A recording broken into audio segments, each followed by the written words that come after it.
You always want a little reassurance that things are going all right. I don't need updates every single day on Deshaun Watson. I don't need them every single day on Nick Chubb. I believe that they're doing what they need to do. They're in the hands of good doctors. But a couple of check-ins here and there is something that puts our mind at ease. And I think we got that yesterday. I wasn't expecting Kevin Stefanski or even Deshaun Watson, who spoke to the media, to come out and be like, oh yeah, we're good. Rubber stamp it. We're good to go. Back for training camp. Back for the regular season. It's an ebb and flow process. But there's still a little bit. I just need a little something. Little something for me to grab onto to feel good about the injury updates with the Cleveland Browns, which are aplenty. We'll hear from Kevin Stefanski, who's asked about the offensive line as well. But yesterday, I got what I needed. I got what I needed yesterday from Deshaun Watson, from Kevin Stefanski. Everything is good. Ryan, have you seen Animal House? No. Oh, my God. There's a scene at the end with a young Kevin Bacon. And he's standing during basically I don't want to say a riot, but a flood of people are running. And he just stands there, all is well. All is well. Kind of how I feel with the Browns for right now. Go watch Animal House. That's a requirement, I think, here on this show. It's a damn good movie. But watch that. All is well when it comes to the Cleveland Browns. All is well with the Cleveland Guardians. Yeah! How about them Guards? Boy, did they try to choke that away. Boy, did they try. But nonetheless, a win for the Guardians yesterday. I love it. Gearing up for the Cavs. We have our start time a little earlier than I thought it was going to be on Saturday. But that's all right. Start time for them. Ryan, I've got a savory 7-round mock draft from the one, the only, Dane Brugler. The beast is out. Wow. Dane Brugler put his 7-round mock out. It is fresh. It is hot off of Twitter right now. Man, I don't even know if I should be spoiling this, Matt. What? He'll be on Big Play Cleveland show Monday. What? Let's go. Dane is the best, man. He's so good. I've talked to Dane a lot over my time here. He is so good. Big Play Cleveland show on Monday. We got his mock this morning. Hopefully I was allowed to spoil that. That's all right. Hey, promotion is never a bad thing. That's what I'm saying. Promotion is never a bad thing. We got that. We got our bracket with, I just got a text about milkshakes and McDonald's saying they're underrated. The votes are in for your favorite McDonald's item. We got a fresh batch to go tonight. We'll get to timeout. We'll get to the grid, the damn grid, and we'll get to the morning update. And we're hitting our guards boost tonight. I'm just feeling it. We got it all for you right here on Big Play. Welcome to the show, everybody. I am Matt Fontana. He is Ryan Tyler. Good morning. Happy to have alongside with us as always. Streaming Twitter, YouTube, and we're up on Instagram as well, at Matt Fontana Show. Twitch, you can also check us out there, at Matt Fontana Show. We got to get Ryan one follower. Ryan is one follow away from 1,000. I just want to see the K. At the K. Ryan Tyler 33. Make a young man's dream come true this morning. My 1,000th follower. 1,000th. We have maybe nothing to give you because I don't know how we'd figure out who it is. We'll give you a shout out. When you get the 1,000th, go to your followers and Ryan see Tyler who it was. 33. Follow him. Get him 1,000. We'll give you a shout out. I might even have some swag for you. Maybe. I can't promise it. I just put the request in for a few, some more swag. This is a Cleveland baseball shirt here for big play. So we got some swag coming in as well. So we'll get to all that coming up as well. So get Ryan his 1,000th follow. Do that. Then you always can say you're the 1,000th follow. Sure. Then wait. Then you have a clean out tonight and you'll be down 4 guys and back up and all that. Twitter's a finicky thing. Well, injuries can certainly be a finicky thing. And yesterday, Browns with their first media availability of their offseason program. I will start by saying I'm a little shocked that Deshaun Watson spoke. It would have been easy to be like, he's injured, but they understand where he's at. So he got up to the podium yesterday and he spoke. And, I started by saying I don't need daily updates because it's not something that is going to change by the day. This is going to change by the week, by the month. And I've heard nothing, which is good. And I think, the pressure on the Browns, which we know is going to be immense, and we're going to hear from Deshaun Watson about the pressure on this season. But right now, it's like that level of concern, right? And there are people that just assume it's going to be fine. The injuries happen. The only thing that kind of gets me is that this is an injury that a quarterback has never really had. Like, I would actually feel better if this was just like an ACL injury. Those happen a dime a dozen, right? This is something that even Watson spoke about. They went to doctors for baseball players, for tennis players while they're serving, right? It sounds like this is an injury that is not something that football players normally deal with. So it's different maybe on how they're going to approach it because he's going to get hit in that shoulder, the throwing motion, all that. But in essence, you're dealing with the bone break, which they had to set with the surgery. Bone breaks can be a little bit better. It's either when it heals, it heals. This isn't a stretched out ligament. This isn't a tendon thing. But then we forget he had the other injury. And I do want to start with this because Tom Withers sent a tweet out yesterday. And I don't think Tom is wrong for what he's getting to. It's the fact that there's so much mystery surrounding this. Watson couldn't say, he doesn't really remember when the hit happened that broke his shoulder. And then he said he went back to the Titans game and then he heard some clicking and then it got hurt in the like. And people, I wanted to tweet this at Tom. You got to understand on Twitter that people get angry because they don't even know how they feel. They just get angry because Twitter is a venting place for a lot of people. So he riled up some people trying to be like, oh, what is this, a conspiracy theory? Or Tom brings up great points. This wasn't on the hit of Nick Chubb. You knew when this happened. It's just it's not clean and cut. This isn't just, this is exactly what happened. And it can be a little confused. Now, if the doctors are on top of this, great. If they know exactly what's going on, okay. But it's just, Ryan, that there was a little bit of unknown and like mystery to this whole thing. And sometimes you don't like that. You don't want to hear that kind of stuff. How much does it truthfully matter when the hit happened? Because whether it happened week 3, the Titans, whether it was he missed the next game, obviously that's when DTR played the Ravens. He went into the Colts game, clearly not 100%, got hurt again, had to come out of that basically that whole entire game. And then, plays the Cardinals, and then gets hurt again, like, what was it, week, whatever it was against the Ravens away. That's when the final kind of straw that broke the camel's back for Deshaun Watson's shoulder there. But I think he said, it was the clicking that he heard in Baltimore, which you never want to hear a shoulder click. So that's my thing is, I look at it, again, I appreciated Tom bringing up, and he wasn't trying to rile people up, but it was just like, it's a reminder of just kind of how weird this was and kind of how weird all of it played out. All right, surgery's done. We're good to go. Can we hear from Deshaun Watson first this morning, Ryan? So let's do that. Let's go to Watson here. So one of the first questions asked to him was, how is your shoulder responding to this point, and how are you feeling right now with everything? I feel really good. Very confident in myself and the process that's going. Shoulder's been really well. So just making sure that I don't do anything extra that's going to harm it or anything like that. So I think that's the biggest thing. That's exactly what Dr. Elatrosh and the guys told me is don't try to do anything extra and rush back. So just follow the script and the plan, and you'll be exactly where you want to be, even better than before. That sound video courtesy of the Cleveland Browns. We thank them for that. The thing that I caught there was not to do anything extra. Don't do anything more than you should. We're on this plan, but eventually it's going to have to get ramped up, and it will for training camp.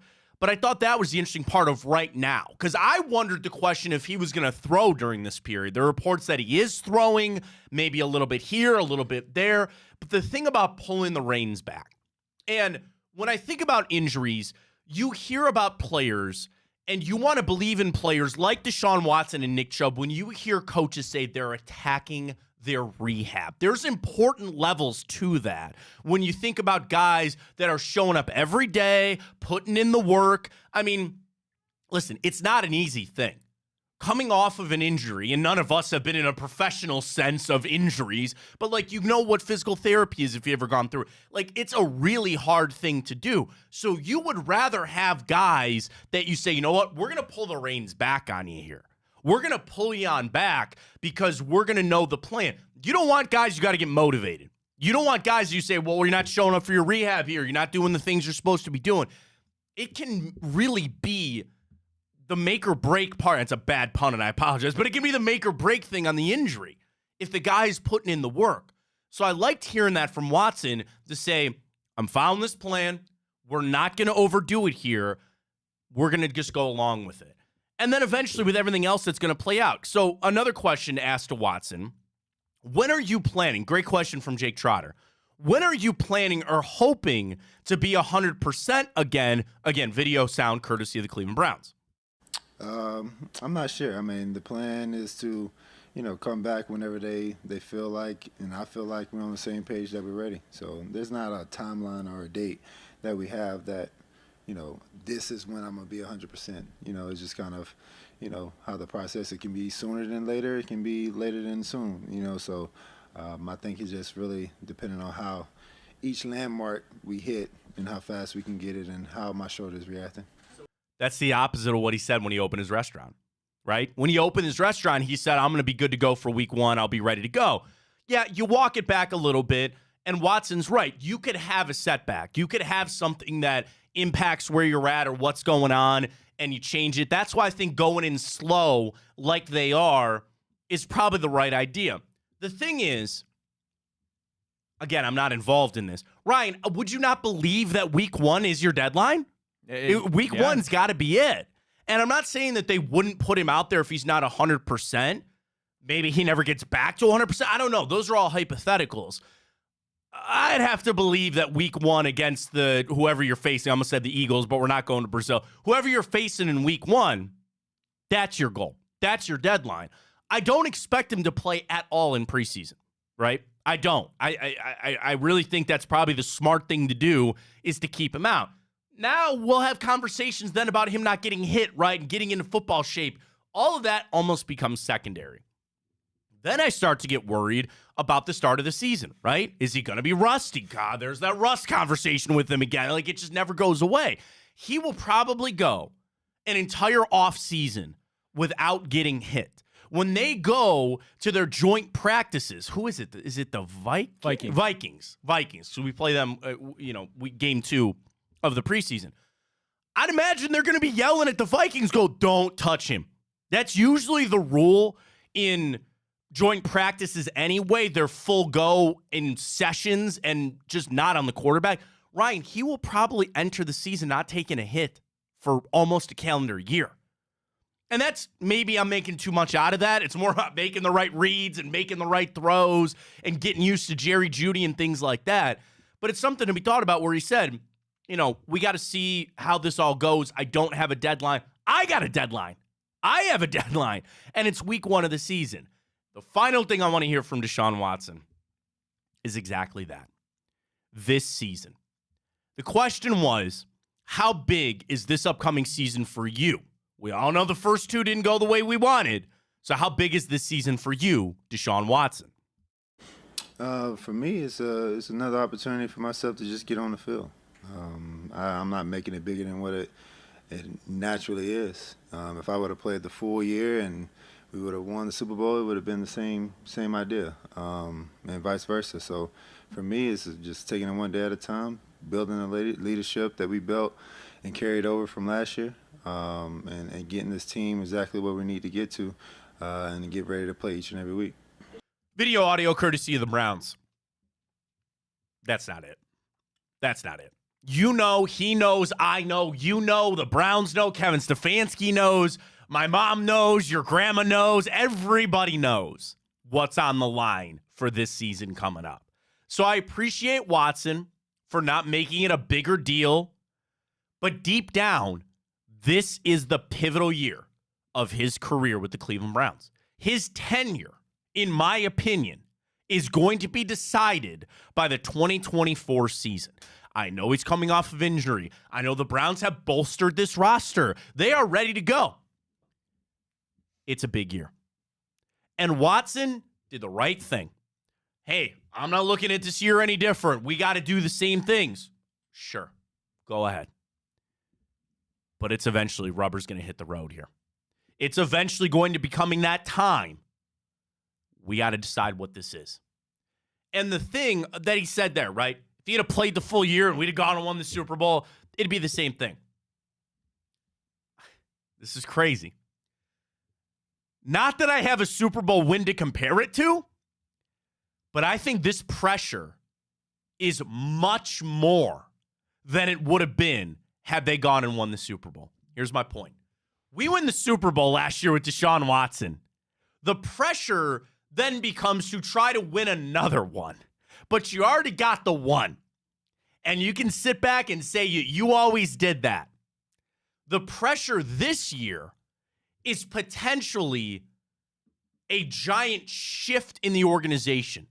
A giant shift for this franchise for it to potentially come unraveled. That is 1,000 times more pressure, in my opinion. I think this season has more pressure on it as opposed to if you would have won the Super Bowl.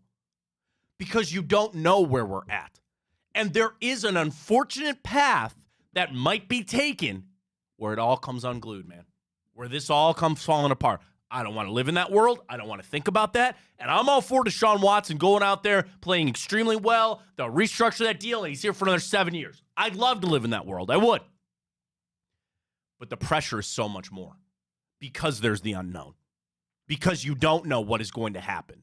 And the thing is, we're not giving enough credit that Watson could come back and be just fine and other things start to become an issue. Maybe the defense isn't quite what you thought it was. Maybe the you know what I mean? Like all this other stuff that goes along with it. We're putting the focal point on Deshaun Watson because he's the quarterback, because of the contract, and because of the injuries. I don't think we're giving enough credit, Ryan, that other things might screw up for this team this year.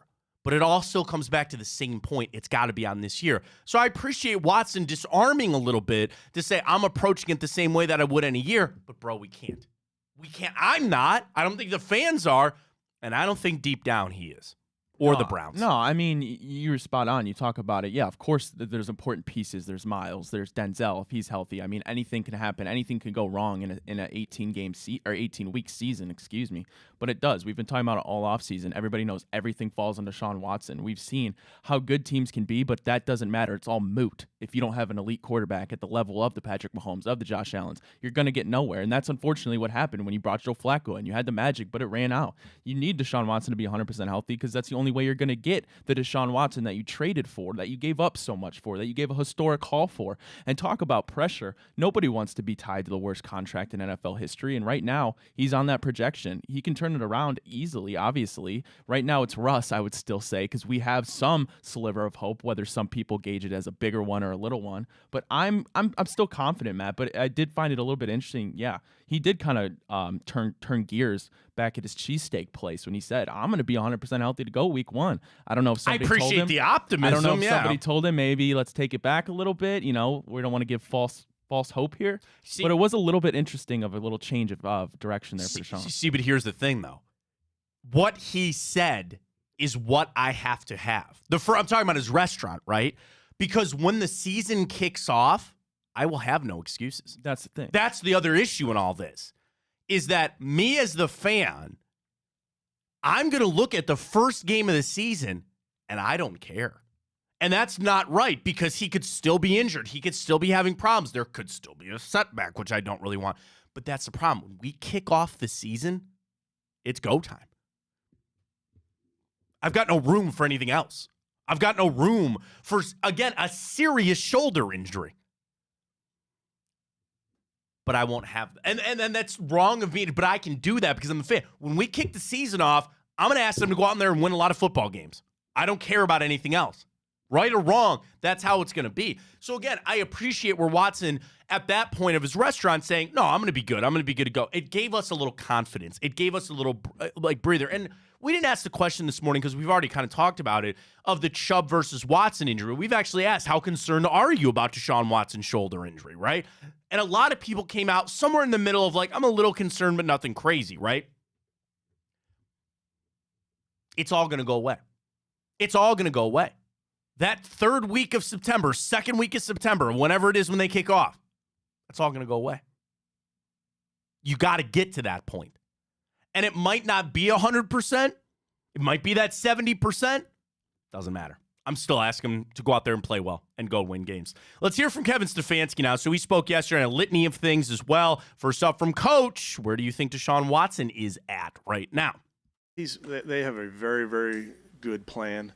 Deshaun, the medical team, of ramping him up and throwing and getting, he's doing all the things he's supposed to be doing when it comes to rehab. So when we get to those points in OTAs and minicamp, we'll go with what's suggested by the medical team. But he's doing a great job. I thought it was interesting. I kind of wanted that question, video and audio courtesy of the Browns.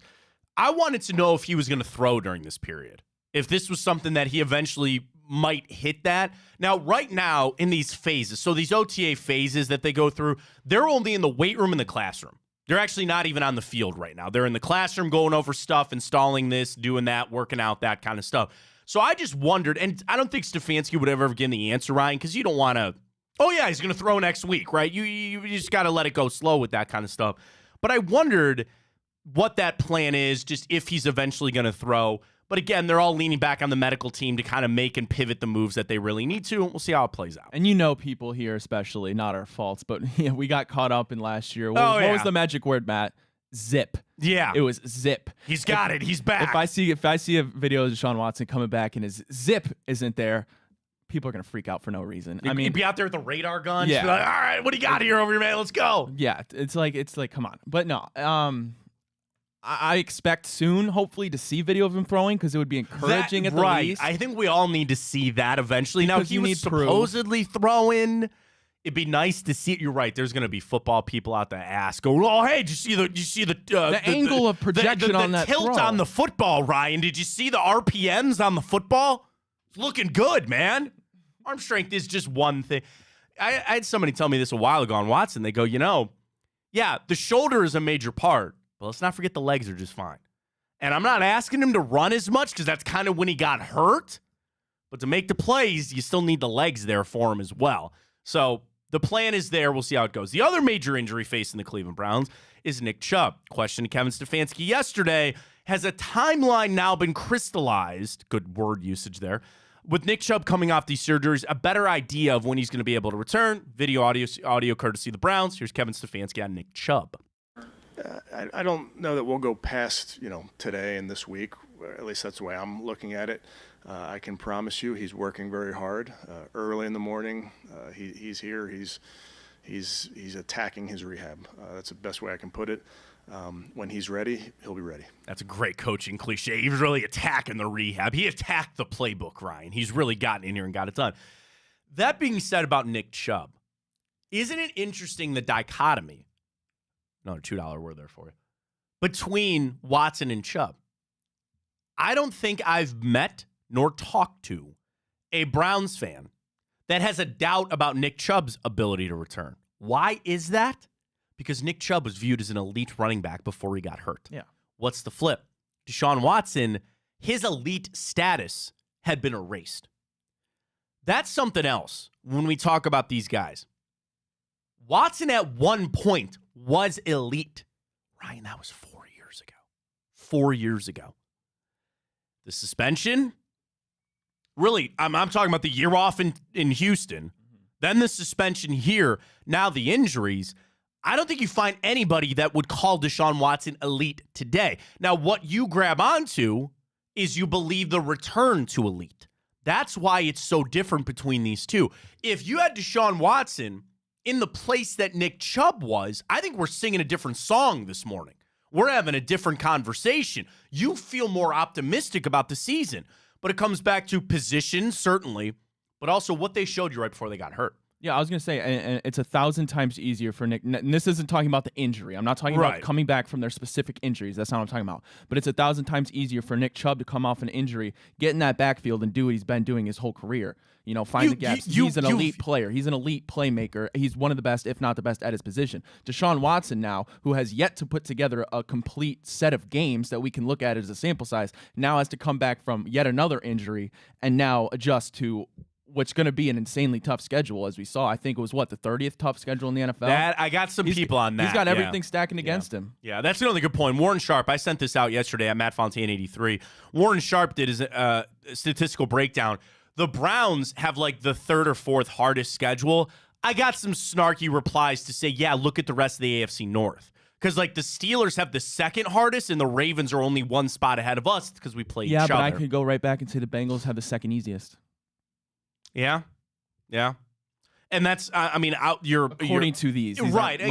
Again, how he looks at it is their win projection and what they did last year with everything going on. So you do have a really tough schedule, but I guess the whole point is I can give you a vision of Nick Chubb hitting a hole and ripping off a 20-yard run, and you don't even think twice about it. Watson stuff, you're like, You got to want to see it. You got to see it. Final thing from Kevin Stefanski I want to get to here. The other injuries that nobody's talking about, Jack Conklin, Jed Wills, DeJuan Jones, Coach Stefanski, how are your tackles looking? They're all doing great. All of them are at different points in their rehab. Those are 3 different injuries, same position, but 3 different injuries, so we're going to treat them as such. But, again, these guys are working very, very hard to get back ASAP. Video courtesy of the Browns there. Can I rip it apart for just a second? Sure. They're all at different points of their rehab. This is just me. That sounds like maybe one of them was behind. Now, all 3 were injured at different points of the season. You would hope Conklin. And you would think he'd be the furthest along. Then Wills, then DeJuan Jones, because that was the order of the injuries there, right? I get it. And to his point, they're all different injuries. What we all wanted him to do was come out yesterday and be like, yeah, DeJuan Jones, our starting right tackle, and Jed Wills, your starting left tackle. That is a big part, of what this season's going to be. The reason I jump on they're not, they're all in different spots is you got to decide that tackle stuff in August. So what I want is all 3 of those guys healthy and out there competing for a new offensive line. God, what's that guy's name? Andy Dickerson. Thank you. Welcome to town, Andy. Good luck. You're going to have to make that decision in training camp. So I need those guys. They'll have load management days. I get it. You're going to need them out there so you can have as many reps as you can get to make this decision. Now, I say that to say this. You've got years of banked reps. You know what Jack Conklin looks like in this offense. You know what Jed Wills. The unknown is DeJuan Jones. And I think if I had to make a decision today, if you told me right now, Matt, you got to decide what your offensive line is. Do you know what I'm going with? I would go with Conklin and Wills. That's what I would do too. DeJuan Jones, who played amazing, and I don't want him to take this as a personal shot, but that's a tough thing to swallow as a young player. Dude, you balled out, you played your ass off, and we're still going to bench you. Your best bet is to go with the more known. And also with the guys that have more money tied up in them. And you sit with DeJuan Jones and go, hey, man, we were planning on redshirting you last year. Things happen. Injuries could happen again. Don't be dissuaded. Don't be discouraged. Keep fighting forward. You're going to be an important part of this football team moving forward. So if they start with that base of it being Wills and Conklin, you tell DeJuan Jones, get out there and make his heart on us. The other option would be you move on from Jack Conklin. And I know Greg Newsome spoke about that yesterday, and so did Denzel about all the trades with him and all that kind of stuff. It'd be hard to move Conklin. It would be. What's his deal? Was it 13 something this year? But I like the fact that they have the luxury. Oh, at least you got the guys. You have the luxury. At least you got the guys. Yeah, you have the luxury bearing injury that you can have DeJuan Jones here on a rookie deal. He's due 13.8. 13.8 of his money. He's due 15 and then 15 again. Are those void years? Huh. That's going to be tough, man. If at this point you have to move on from him. He's got a cap. I guess maybe he's not going anywhere. I don't know. He's got cap hits of $19 million each in 25 and 26, with 2 void years moved in. Dead money would be 7, 4, and 2. Cap savings of 11.6 and 14.4 in 25, 26. So he's movable, and that's just a cut. I don't know if you're gonna be able to trade him or not, but you got the guys. At least there is that positivity. You're trying to pick between 3. It's going to be a tough thing to do, but at least you got 3 viable guys that you're down there's to no start, point you know? in cutting him at this point. I mean, you tell... No. I don't think so either. But I'm just saying, you're only going to start 2. And that's where the Wills thing, you're not going to pay him to be on the bench. No. And if anything, DeJuan Jones will be a starter after next year anyway. That's what I'm saying. Maybe they go to him and be like, dude, we're going to spend this whole year flipping you over to left tackle because we know Jed Will's probably ain't going to be here, right? Yeah, and if anything, you tell DeJuan Jones to go look at last year. Odds are you're going to end up right back in the trenches. Oh, I'm sure. Right. You're going to be right there. And again, injuries, what has been the offensive line is like your starting rotation in baseball. The 5 that you start with is very rarely the 5 you finish with. There was some insane stat that I think I'm shooting from the hip here. I could be wrong on this. I think there was only one team in the NFL last year that had all 5 of their starting offensive linemen start every single game last year. I believe it. And I think it was the Cowboys. I don't know why. That can't be right. Because didn't Biotish get hurt? I don't know. He's gone. He's not there anymore. I don't know. I'm pretty sure there was only one team last year that had all 5 of their offensive linemen start every single game. It doesn't happen. So you're going to have that option there of getting those guys in. We got plenty coming up here. I've got more football to get to. I've got a 7-round mock from Dane Brugler. We'll get to that coming up. Dude, an explosive story just got released this morning on ESPN about Bill Belichick. Quote, Robert Kraft called Arthur Blank and told him, don't you trust Bill Belichick. Woo! Yeah, buddy. That's kind of scummy. Kraft was a big part of the reason why the Falcons didn't hire Bill. But could you imagine this? I mean, not even imagine. This happened inside Bill Belichick's failed job hunt. Reporting from Don Van Natta Jr., Seth Wickersham, who always just drops bombs on ESPN, and Jeremy Fowler. On the morning of January 25th, a few hours before the Falcons announced Raheem Morris is their new coach, Bill Belichick believed the job was his. Did he, is there quotes? There's quotes in this, buddy, from sources. Again, apparently, Robert Kraft called Arthur Blank and said, don't trust Bill Belichick. Talk about stabbing your friend in the back. I mean, dude, wow. That just came out this morning. You know how much money Bill has made, Robert Kraft? And some people are getting into this about what I'm pushing everything. Do you have the boost? Yeah? We're working on it. All right, good. Hold off on it. Let's do it right now. We'll tell you about Tipico in a second, folks. Fontana 100 is the code. This stuff is insane. This article just came out like a half an hour. This? Don Van Natta Jr., Seth Wickersham, and Jeremy Fowler. Oh, wow. So this is all about Bill Belichick. They started, the title of the article is that Bill got voted off the island. So basically he got ousted. So and I haven't read through this, so I apologize. These were just some of the quotes. Kraft found Bill extremely difficult and obstinate and a kind of stubborn and in the way not worthy of his trust. And also very, very, very, 3, arrogant is what Robert Kraft said Bill Belichick was. Why would he call Arthur Blank, though? Like, why would he care? Dude, it is a good old boys club to no end. And there is, I don't want to say an element of stabbing a guy, because you're right. You'd be like, what do you care about the Falcons? Who cares if he goes and takes the Falcons job? You moved on. He has moved on. So again, I'm gonna piece through this because here's some of the quotes that have gone on.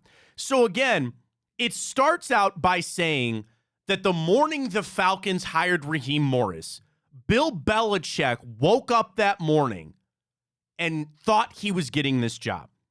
An ESPN source on Belichick's inability to pursue the job said he was, quote, essentially voted off the island. I'm trying to find these quotes that are the really, kind of big one. Because, okay, so they're running through all the history, right? They win all these Super Bowls. Belichick has signed a deal to go on the Manning cast now. Okay, so that's all. We got that. Principal owner Josh Harris of Washington, who seemed to be another good fit, and multiple sources said Belichick was very interested. Grew up in Annapolis, Maryland. Combination of hometown ties and football acumen might have helped the Commanders in landing Belichick. However, principal owner Josh Harris, he's meeting with these guys at Topgolf. Did you see that yesterday? Commanders are taking these guys to Topgolf, which is kind of weird. I love Topgolf, but anyway. Did he put him out there and get him in a competition to see who's more competitive? I digress. Josh Harris got his fingers in everything, right? He paid all this money for the Commanders. He's all in this, whatever. According to this article, principal owner Josh Harris had spoken privately with Kraft about Belichick and told his confidence early in December that he respected Belichick but wasn't going to hire him. They, of course, hired Dan Quinn. The Carolina Panthers briefly discussed Belichick, but this offseason decided to pass. David Tepper often sifts through data to critique his own coach's play calling, and he said, according to a source, it was tough to do with Belichick as a figurehead. What does that sound like? Old school versus analytics, right? That's his own Wait, match. who just said that? That was about about the Panthers. David Tepper runs statistical analysis on his coach's play calling. And he didn't think that was going to mesh well with Belichick. Okay. So he goes with Canales. But they also got rid of Frank Reich, who I thought, I don't know, whatever. Okay. Maybe David Tepper should just take a step back. Well, Tepper needs to take a step back, so does Josh Harris. Belichick was not interested in the Chargers job. And the Raiders, who, of course, just got rid of a couple of Belichick disciples, Mark Davis considered reaching out, but removed the interim tag from Antonio Pierce, which he sure damn well have done, which is what he did. That's his job. I wonder why he wasn't interested in the Chargers. It said here the Chargers were looking for a long-term solution, and Belichick's window felt like at most 3 to 5 years, according to sources. So that sounds like the Chargers weren't interested in Belichick, not Belichick. Maybe, you're right, vice versa. The Titans had some of Belichick's former players on there. He wanted to collaborate with Ryan Carthon, their GM. A comment echoed, but he was, A source with the Titans said that a head coaching vacancy this year and Belichick's ability to build a culture at this stage is an issue. He was so stubborn with the offense, he ran the offense down to a pulp, and Mac Jones looked like a quarterback capable early, but it's not the same, and the arrogance stopped it there. That left only the Falcons. So again, I'm reading through this article where apparently Robert Kraft called Arthur Blank and said, don't trust him. All right, here we go. On January 15th, 4 days after Kraft bid farewell to Belichick, Falcons owner Arthur Blank met one-on-one with Belichick aboard his 290-foot, $180 million super yacht. Next time you go buy some screws at Home Depot, just remember that you paid for Arthur Blank's super yacht. Unreal. It was Belichick's first official job interview since 1998. A source close to Belichick said, I think Blank came away from the boat thinking, this is my guy. Keep that in mind. Despite the friendly session, an unthinkable happened for the billionaire Arthur Blank and a legendary coach. They checked each other's references. Blank spoke twice on the phone to Robert Kraft. Among NFL owners, Blank considers Kraft his closest friend, and publicly they have expressed support for each other. Also publicly, Kraft supported Bill Belichick. But in a conversation with Blank, Kraft delivered a stark assessment of Belichick's character, according to a source. A close Kraft friend and a longtime Belichick confidant, saying Robert called Arthur to warn him not to trust Bill. This account was also backed up by another close friend of the group. Multiple sources said Kraft spoke with some candor, not candor, sounds like a Star Wars place, candor, when he spoke to Blank about Belichick and said he was a big part of the reason why the Falcons didn't hire him. Sources said Kraft made it clear to Arthur Blank, you will never have a warm conversation with Bill Belichick. Blank likes coaches who feel part of the family, and it wasn't going to be that way with Bill Belichick. The same source did not know if Kraft had warned Blank about Belichick's trustworthiness, but he said both Kraft felt betrayed by the coach. I don't think they're trying to hurt Belichick, he said, but I don't think they were trying to help him either. It wasn't they were trying to sink him. It was finished as an effective head coach. Just look at his last 4 years. A disaster. If you're Arthur Blank, why would you want that? A source close to Robert Kraft said, Kraft found Bill to be extremely difficult and abstinent, a kind of stubborn and in the end, not worthy of his trust and very, very, very arrogant. I mean, I believe it. I could easily see scenarios where Robert Kraft and Bill Belichick aren't having the most heart-to-heart conversations. Like, I could see them butting heads on a lot. And I still think the Falcons made the right decision. I think they did too. I guess I'm not shocked. I didn't think Belichick was going to get a job. I didn't. Because I think two things. Number one, kind of why the Chargers didn't want him. You're going to bring this guy in for a couple of years. Yeah, he might be able to turn it around great. It is very clear and obvious that Bill Belichick's time has passed. Just like as Tom Brady's time has passed too, right? There was a time that it was all good, that it was working because he was at the prime of his game, because he was good at picking players, he had a system that worked, and he had Tom Brady. When you don't have all those things, it's over. I think the thing that that we might find shocking is you believe in sports of the fairy tale ending, where these guys just are all buddy-buddy and they win a Super Bowl and they walk it off. It's not that way. Because what made Bill Belichick was his arrogance, was his cockiness. You can't change that at the end. The issue is when you're not playing well and you're not developing players, that cockiness and arrogance, you come off like an a-hole. And Kraft got sick of it, which I think is interesting. Which I guess is not, because I'm actually going to counter my point right away. In a way, Robert Kraft's loyalty was to the NFL, not Bill Belichick. That's not shocking, because what he did was he went to his friend, fellow billionaire, owner of a team, and he said, don't do it. That's also looking out for the NFL, is it not? By trying to say that hiring this guy's a mistake. So that's not a shock that Robert Kraft's loyalty lies with the Shield. They always say protect the Shield, the integrity of the Shield, right? Robert Kraft was looking out for the NFL, not for Bill Belichick. That part doesn't shock me at all. It's to the lengths that he went here to basically tell Arthur Blank, you can't trust this guy. Yeah, I guess that just goes to show you I didn't realize how close Arthur Blank was with Robert Kraft. Yeah, I knew they're buddies. The thought that came to my head was it sounds as though Robert Kraft ultimately puts the majority of the blame for the Patriots' failed last 3-4 seasons on Bill Belichick. So then that makes me wonder, why'd you give up Mac Jones for a bag of chips? Because they're just ending that era. Right, but if anything, you could just still draft a quarterback and keep him as your backup. Your point is, you gave him up for literally nothing. If Belichick was the issue, then maybe there's still something there with Mac Jones. I think they probably evaluated, say, Mac Jones is broke. He's broke. Ain't no coming back from that. They're also going to take a quarterback at 3. They don't want Mac Jones lingering around. So if you look at it from this standpoint, you think Mac Jones is beyond broken. You've got this, again, kind of with this Flacco thing. You don't want him hanging around, and you're going to go in a different direction with the quarterback anyway? Go for it. And then did they not sign Jacoby Brissett? Yeah, they did. There you go. You don't need Mac Jones anymore. And it's also this is a clean cut. Like, we're done. And they're going to tank this year, probably get another high pick, and hopefully develop, whether it's Drake May or Jaden Daniels or whoever they take. That's fine.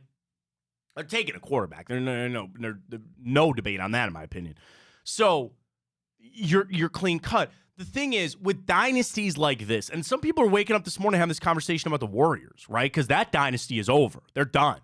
And they'll maybe hold on to Steph. What's Steve Kerr's future? They'll get Draymond out of there. I think Klay Thompson's playing somewhere else next year.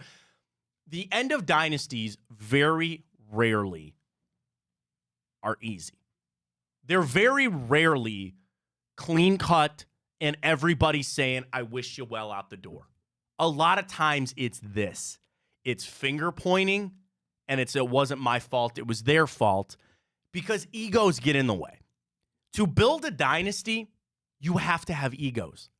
To build something as great as the 90s Bulls were, as this team with the Warriors, as what the Patriots did, you had a lot of people believe they were the best at what they did. Whether it was a coach, quarterback, point guard, shooting guard, power forward, it didn't matter. You had a lot of people that felt like they were the best. So with that, it innately comes back to, I am the most important key to this whole damn thing. But you got 3 or 4 people that feel that way. Go ask Phil Jackson what he thinks he meant to the 90s Bulls. Go ask Michael Jordan. Go ask Pippen. Go ask Rodman. Go ask Steph. Go ask Kerr. Go ask Draymond. Go ask Klay Thompson. Go ask Tom Brady. Go ask Bill Belichick. Go ask Rob Gronkowski. Go ask Mike Vrabel. Like, everybody thinks they got their piece of the pie. Now, I'm not sitting here saying that Rodman was more important than Jordan or Rob Gronkowski is more important than Tom Brady. But you start to get to that battle, right? You start to wonder. So when you have the egos, you don't just turn those off when it's time to go home. You don't turn those off when it's all come crashing down. Dynasties don't last forever. They don't. Sports are so cyclical. And what you try to avoid is being down at the bottom forever. But Ryan, again, you have your dynasties that sometimes can go 10 years. There are almost no teams that say they avoided it. The Yankees sucked ass for a little while, right? There was a time the Detroit Pistons were it in the NBA. Look at them now. Look at the Patriots now. So on the way out the door like this, I can't say that I'm shocked by it. But it's just that Robert Kraft, again, from this really interesting article this morning on ESPN, Robert Kraft called Arthur Blank and told him not to trust Bill Belichick. To go to that length, to not even be like, yeah, hire him, do whatever you want. Or I need to step out. I think it's hard because, if one of your good friends came to you and said, I need your help, I need a truthful answer on this, you're going to give it to him. But, Arthur Blank going to that length to be like, nah, man, don't do it. I guess kudos to Arthur Blank because if my buddy beat me comeback 28-3 in the Super Bowl and made me they brought that up in the article, right? They brought that up in the article, yeah. I think I'd cut ties with that. Yeah, no, I understand exactly where you're coming from on that. That's part of the article too. But it's so interesting. Now they're starting to get some other tweets coming out about this and people just kind of jumping on some of the things that are coming out from this. No Falcons exec had him in their top 3. So that's the other thing, too, is it wasn't even just an Arthur Blank thing. None of the execs wanted him either. And sources say Kraft raised issues to Blank about trustworthiness inside a few strange days back in January. Sources believe that Belichick had the momentum coming off of Arthur Blank's yacht, but he finished behind a trio of coordinators in Atlanta's job with scarcity of alternatives. This is great, man. This is interesting stuff. Will he get another job? Do you think Bill Belichick's going to get another job? Probably not. I don't think so. He's going to fall short of Don Shula. And again, it's a great ride until it's not. It goes well until it doesn't. And that's exactly what happened to the Patriots. It was a great ride until it wasn't. And I don't even know, this is not a point of this article, but the handling of the Tom Brady stuff with Belichick, how did that impact things there in New England? You know how it played out. Brady obviously got the upper hand on all that, but can't go forever. And when it comes down to it, Arthur Blank got Robert Kraft on the horn. He said, don't hire Bill Belichick. I feel evil world we live in. Is it bad that I feel a little bad for Bill Belichick? I don't. I will shed 0 tears. I mean, again, guy's got all these Super Bowls, made all this money. I get it. But the fact that I know that guy lives, breathes, and eats football, and now he doesn't get to do it anymore. He'll be on the Manning cast. I think he's got jack nothing to provide to the media. I'm sorry. I don't think he's got anything. I think he's a really smart mind. I know he's cranky and ornery and all that kind of stuff. I don't think it's going to play on TV. I really don't. I heard he's going to go just smoke some ayahuasca with Aaron Rodgers. They do that. And that's going to completely flip his personality. Rodgers back in... Dude, why? I shouldn't even give him the time of day. I try not to. Did I tell you I've unfollowed Pat McAfee? I can't do it anymore. I just can't. You know who else I unfollowed? Dan Orlovsky? Yeah. He hit me with one of those rise and grind quotes last week, and I said, all right, I think I'm done. That's enough. I need a Dan Orlovsky just football Twitter and then a Dan Orlovsky life Twitter, and I'll just follow the football one. I got it. Rise and grind, man. I got it. He's going to give you a call about some great opportunity that he's got, pyramid scheme. You just sell this, and then you get 10 other people to join in, and then you make your money back. Okay, Dan. Got it. Good stuff there. Wow, what an article this morning. All right, I've got a 7-round mock I want to get to in hour 2. It's from Dane Brugler. All the Browns picks. I don't like it. And that being said, Dane is... Well, here's a great question. Who are your favorite draft people? For me, Matt Miller, Daniel Jeremiah. DJ. I mean, he does all of football. But I love Matt Miller, and Dane Brugler's right up there for me, too. Yeah. I like Field a lot. I feel like Jordan Reed. They're great. So I say that to say that Dane Brugler is high on my list of draft people.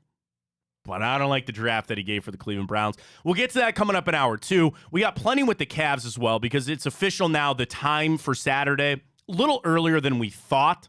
We knew we were going to be the first game, but that's kind of an early one to get to as well. And then we got the guards, baby. Not yet. Damn. I sent it, right? Yeah, no, we'll figure it out. Okay, they got it.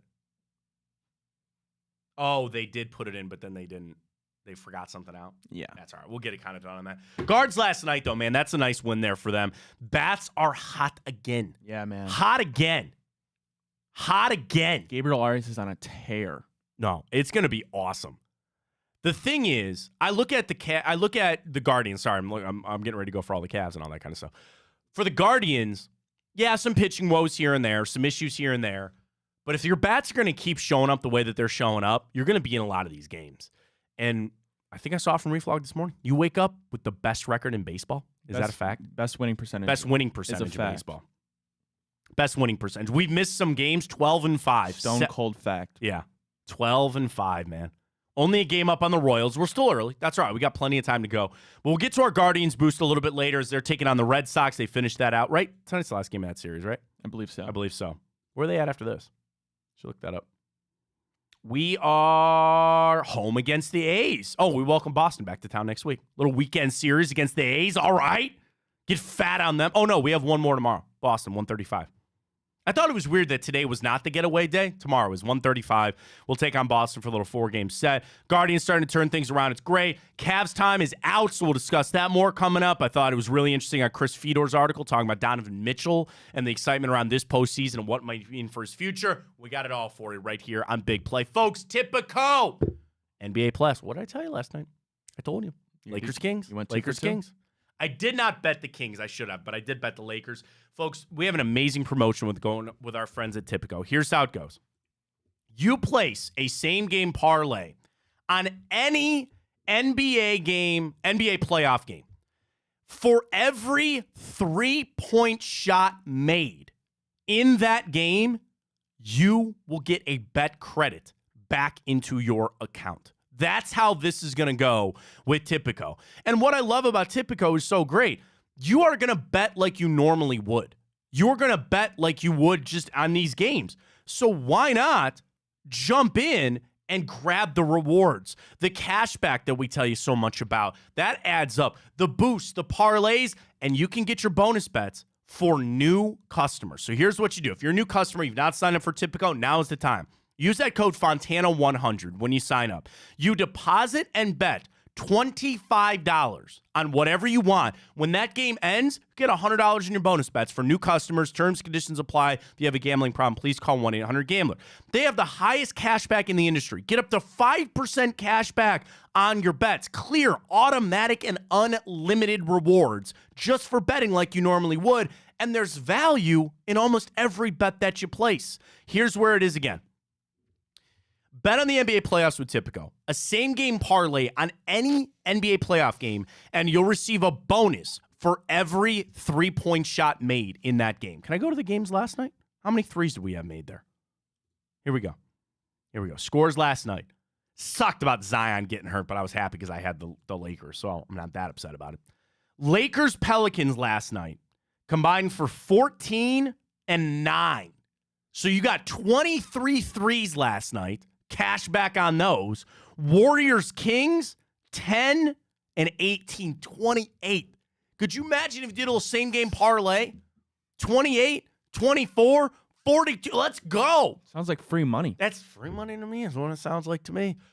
Get those same-game parlays in for the playoffs. And again, every 3-point shot, you'll receive a bonus for that. So check it out with our friends at Tipico. They are the absolute best. All right, we got plenty coming up as well. We got to talk about the guards. We'll get back into the Cavs. Got a little Browns, including the 7-round mock. Let's get to it. Break a little early here. We'll get to the morning update. Stay with us. Fontana Show right here on Big Play.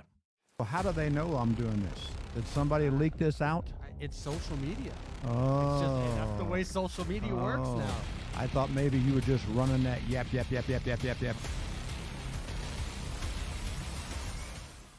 Welcome to Big Play, a sports media team that started back in 2014, and now we're not in a garage. Look at us, incorporating some of Cleveland's favorite sports personalities, bringing you fun and compelling content from downtown Cleveland. Coming to you live from the shores of Lake Erie and Burke Lakefront Airport, join Team Big Play for all the best sports talk in Ohio. Check us out on social media at Big Play, bringing you fun and compelling content from downtown Cleveland. Anthony Schlegel, just how physical he was. You saw the girth and the power and everything he was bringing to the table, especially when he was a nice beefy 255 playing middle linebacker. We were called soft last year. You don't want to be soft, especially when you come to the playoffs. So that's going to be a process throughout this season of establishing us as a harder team here in the How does an Ohioan build the perfect parlay? Who's got something? Big guys looking for long odds. The kids in Columbus are covering better than anyone, and at even odds. If it's even, I'm leaving. Listen, our championship DVD starts today, all right? Dude, I just got an invite to a Cincy playoff watch party. Shut up. Cincy, State, Cleveland, the perfect parlay. I'm a genius. For the best odds on Ohio sports, bet with your cojones. It is Spanish, dummy. Bet with Typical Sportsbook. I don't buy into this nonsense, this conspiracy nonsense that he's got his money and he's dogging it. That's ridiculous.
All right, we got Cavs schedule out. We got more Guardians to get to. 7-round mock from the Browns.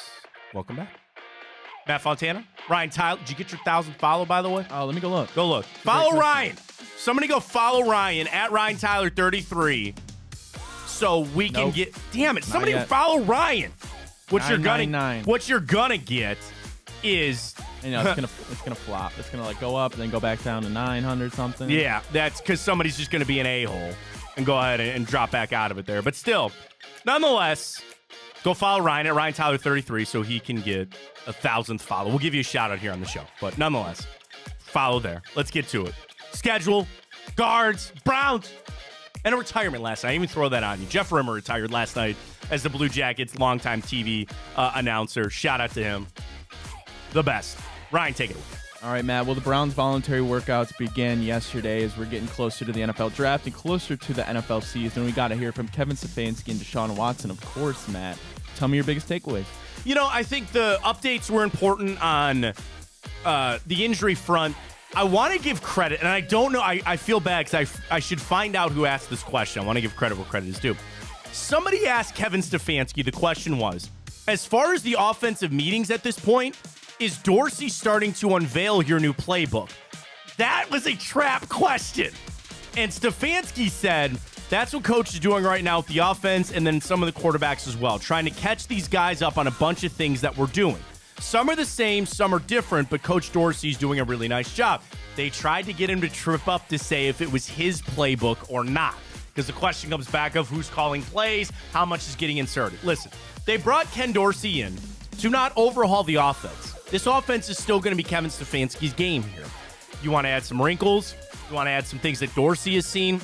There was something that was lacking. You don't make that move to Alex Van Pelt unless you felt like something was lacking. So that being said, we all wonder who's still calling plays. So I appreciate whoever asked that question to try to give him a little sneak there to see if he'd trip up and say, oh, it's his playbook or it's my playbook. That was pretty much it. I wanted the quick injury updates, which you did.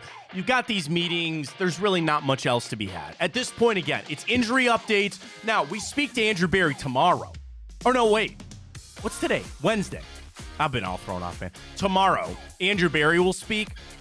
Then maybe we'll have an idea on some contract questions. He'll be asked ad nauseum about the restructure of Watson, the restructure of Cooper, the Jeremiah Owusu-Koramoah deal. There's a lot more. I'm actually more interested to talk to Barry tomorrow than I was Stefanski yesterday. To the players, Watson said he feels good, which is which is fine. Denzel Ward also spoke yesterday, and he basically made the comment about keeping that cornerback room together.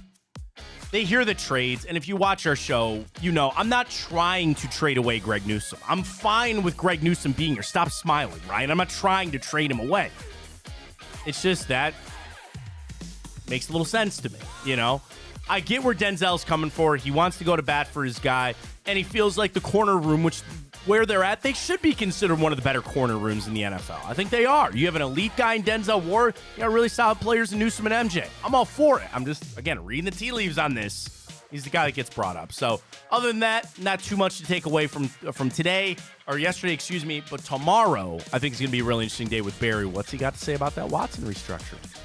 Alrighty, Matt. Well, the Guardians are taking on the Red Sox again tonight. First pitch slated for 7:10. Cleveland's looking for their fourth win in a row, third in a row against the Red Sox. Ben Lively gets the start for the Cleveland Guardians. Lively back. I think you're trying to figure out who that fifth starter is going to be. Knowing Gavin Williams, this is still a little bit off. One of these guys might go to the bullpen. But Xavier Curry had a hell of a start the other day, man. I liked what I saw. So now you get Ben Lively in this game tonight. Guardians, I love the scrappiness. I love the fight. This also kind of seems like a team, they don't know any better, right? Just go out there and play. Just go out there and let it all hang out. Go for it. The thing is, they're taking this Tanner Houck guy on. He's got a 2 ERA and 3 starts. That's pretty damn good. They got an uphill battle today, Lively with this first start of the season. But still, if the Guardians are going to hit the way they're going to hit, even in that game last night, you got production up and down the lineup. And then when you can start adding some guys in, like Tyler Freeman, who can get some big hits here and there. Esteban Florial, what did he have? 2 RBIs in that game yesterday, right? You're starting to figure out your lineup a little bit. Rocchio, where Josh Nate, all that kind of stuff. And I know extra innings changes because they got to put runners on and things like that. But you want to know the thing that made me the happiest yesterday, Ryan? 1 through 4 combined for 7 hits. 3 for Quan, 2 for Jimenez. Quan is unbelievable. Ramirez, and man, did he smoke that ball yesterday? Right that field. should have. I don't know how that guy caught it. But all right, here I'll even do you one better. Your top 3 hitters yesterday: 6 hits, 5 runs scored, 3 RBIs, 3 walks, not a single strikeout. That's how you do it. I like Jimenez in that 2-hole. They didn't put him there last year because he wasn't hitting. I think Andres Jimenez is back.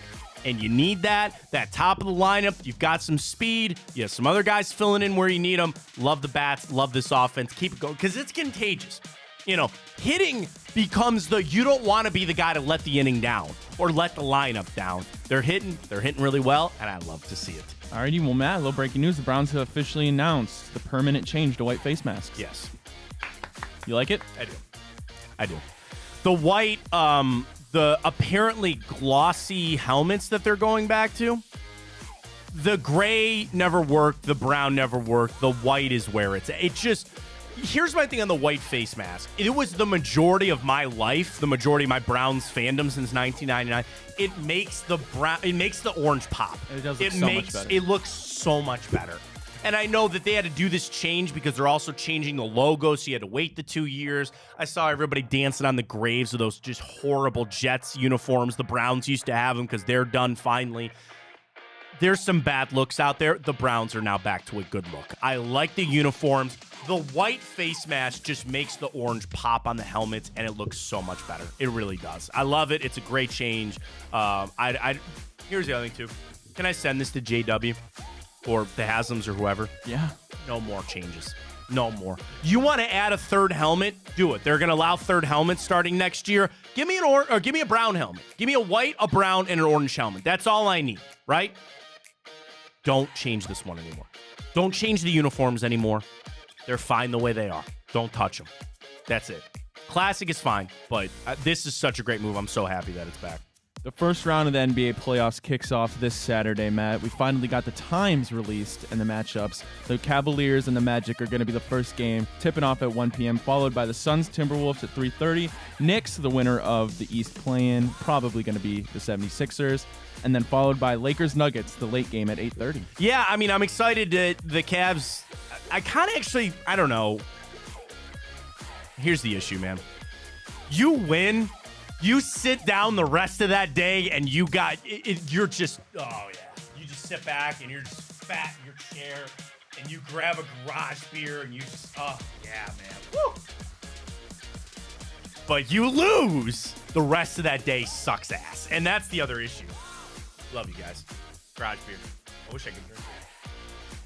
I'm going to be deleting some beers this weekend. I should pick some of that up. That's the issue. You're setting yourself up for success or failure because you got to waste away the rest of the day. 1 o'clock, dude, that's too early. Can we make it not 3 o'clock? I'm fine with 1. I don't like it. No. All right, hang on. I want to go. Friday, we know. Saturday. Give me a little Saturday action here. I don't want to go to next week. Saturday the 20th. That's where we're at. 1, 3:30, 6, and 8:30. Why is Denver, LA not at 10 o'clock? Why? Why can't you bump everything back in 2 hours? See, I like it because then I can actually stay up for the whole Nuggets game. I mean, trust me, it's a great day of basketball.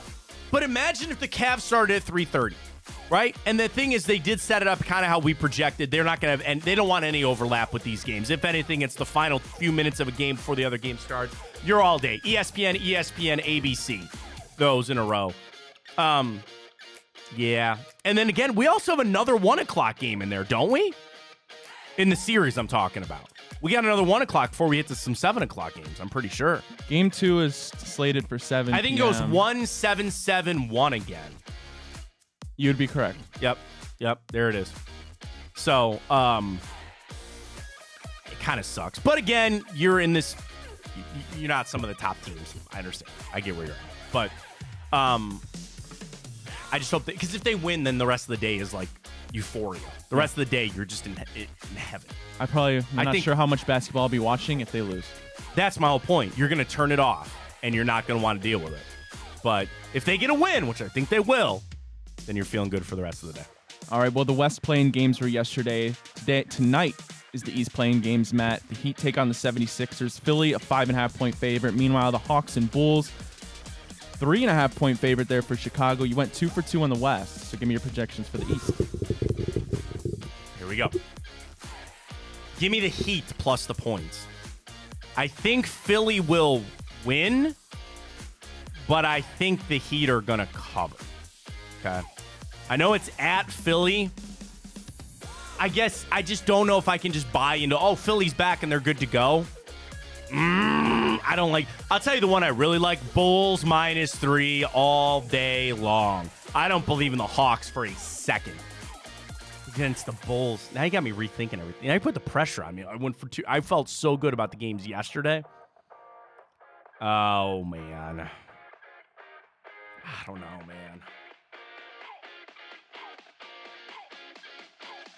All right, give me the Bulls -3. I'll ride with that. I'll hold on to that one. I guess I'll stick with my gut here. I'll tell you this. I'm going to guarantee you the Bulls -3, but I will take the Heat plus the 5.5. That's just kind of where I'm going to go. Okay. All right. All right, I feel real good about the second one. I don't feel so good about the first one. Well, we shall see. All right, lastly here for the morning update. The record-breaking numbers are out for WNBA draft. That was held Monday night. Averaged a record 2.45 million, while viewership peaked at 3.09 million.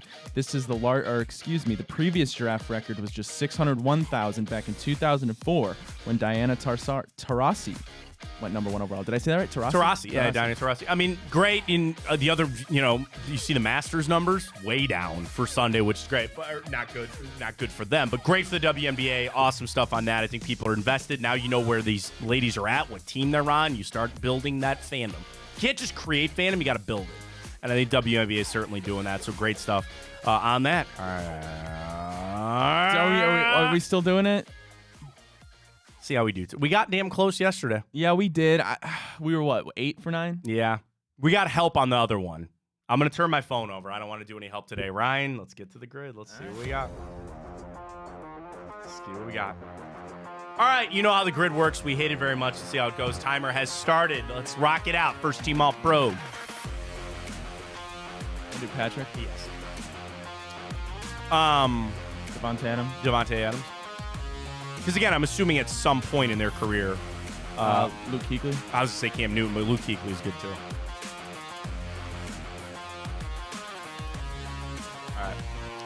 All right. Let's open this. Oh, no! No! Oh, no, wow. Ryan! No! It's okay. I think I have another one for it.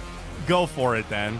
Well, hold on. I'm yelling because we could have used Devontae Adams for the Packers and the Raiders, but you think you have another one for that? Well, first, I'm doing Chiefs, Packers, Marquez Valdez-Scantling. That's a good one. MVS is correct. You had it. Good type today. I saw it pop up. Marquez, right? Yeah. There it is. Yeah. Okay. You think you have another one? Didn't Jordy Nelson play for the Raiders a year? Yeah, he did. Right? That's a good. Yeah, no, that's a good pull. That's a good pull. All right, that's a good pull. You're very correct on that. Well done. Well done. All right, Packers Panthers. That might be a tough one to fill. Yeah, I'd like to finish that row kind of out there, but all right, we'll have to move on. All right, let's go to the Dolphins. I'm just going to start listing names here. Raheem Mostert never played for any of those other teams, I don't think. Certainly not. Oh, no. Chiefs, Dolphins. Oh, yeah. Tyreek Hill. Yeah. That'd be one we'd be sitting back there like, you idiots. Morons. Well, we got it, so don't worry about it. Dolphins, Raiders. Ryan Fitzpatrick does not work here, I don't think. I know he played for the Dolphins. I don't think he ever played for the Raiders, though. I don't know. Josh McCown played for the Raiders. Don't think he ever played for the Dolphins. No kickers come to mind here. Did Lamar Miller ever play for the Raiders? No, that's a good pull, though. I forgot about him. I know he went to Houston, but I don't know if he ever actually made it to the Raiders. Oh, I got one for Dolphins Panther. Oh, okay. Our boy, Ted Ginn. Ted Ginn. That's a good pull. Yeah. That's a good pull. Very good pull there. Good one. All right, so we're in a good spot right now. It's a good spot right now.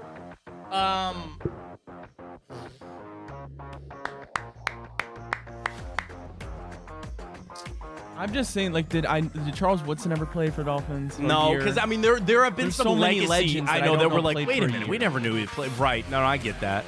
I don't know why Larry Zonka came to mind. Like he played for the Raiders one year. I don't know. Talk about again legacy type players. Larry Zonka. Frank Gore never played for Dolphins, did he? No. Mercury Morris. No, there's no way he did. Right?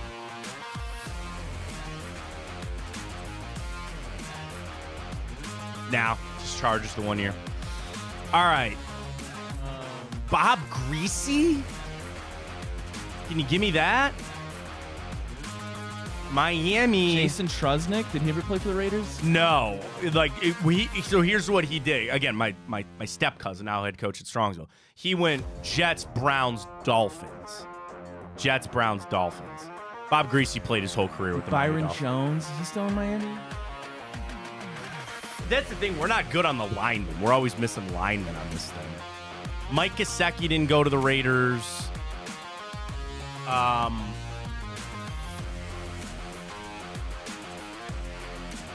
Jarvis Landry never went to the Raiders. No.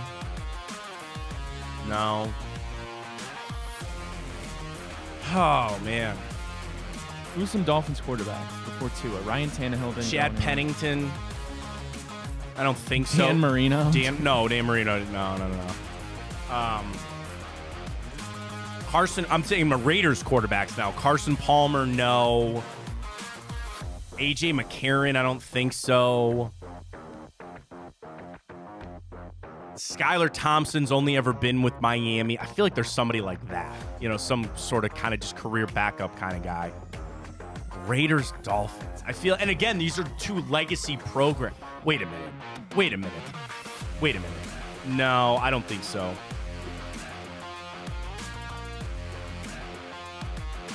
No, Kenny Stabler went to the Saints. I was thinking about Kenny Stabler for the Raiders. No.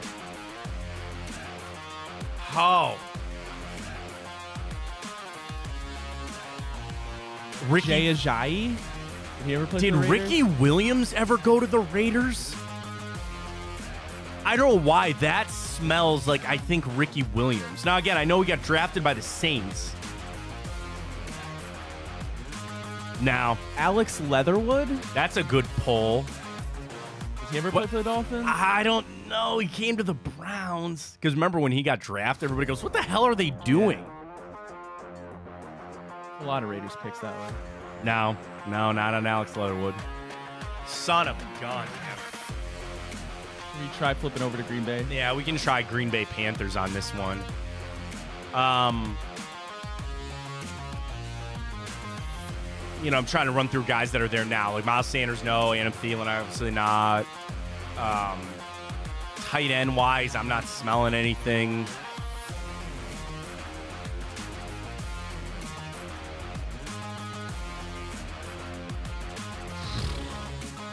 This, not Mason Crosby. I would like J.K. Scott. Was he there? Their punter? He's with the Chargers now. Joey Sly ever kicked for the Packers? I don't think so. It's a good pull there. No.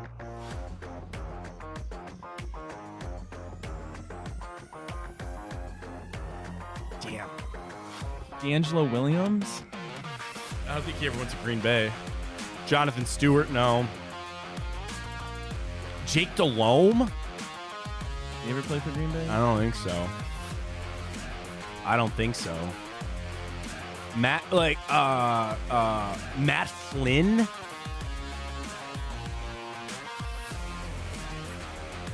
I know he went to the Seahawks after that, after his breakout with the Packers.